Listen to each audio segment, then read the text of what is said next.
生物的奥妙一直拢是正深的学问。过去科学家嘛一直拢无法度了解讲是安怎细胞增生的过程当中会发生大规模细胞死亡的状况。今嘛中研院透过影像的分析，发现到一种这几年才受到科学家咧讨论的细胞死亡方式，或者细胞体死亡。这是大规模细胞死亡的原因。这个研究成果嘛已经刊伫咧国际期刊，未来有可能会当应用伫咧癌症的治疗。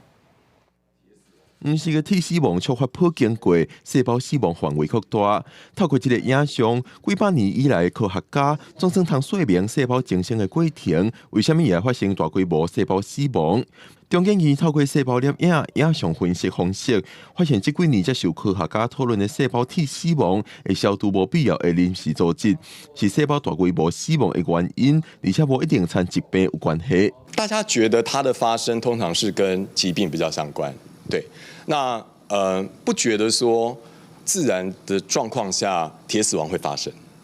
那我们的研究就是第一次说明了说铁死亡触发波是可以在正常的生物个体发生。就是我们的数学模型有办法准确的捕捉到，就是这个铁死亡触发波在的阈值以下它是不会发生的。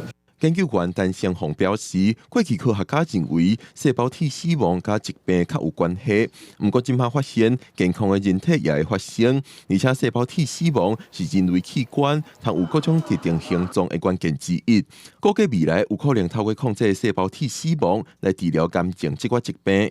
治疗之后，有很多细胞会存活下来，这些存活下来的细胞就会造成很多抗药性的产生啊。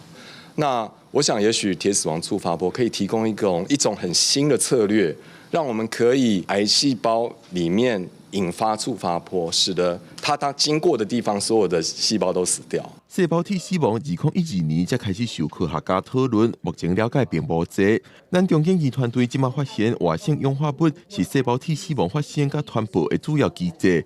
这个发现也刊伫国际科学期刊 Nature， 因希望未来这趟加做治疗疾病的新方式。记者郭林玉凯台北报道。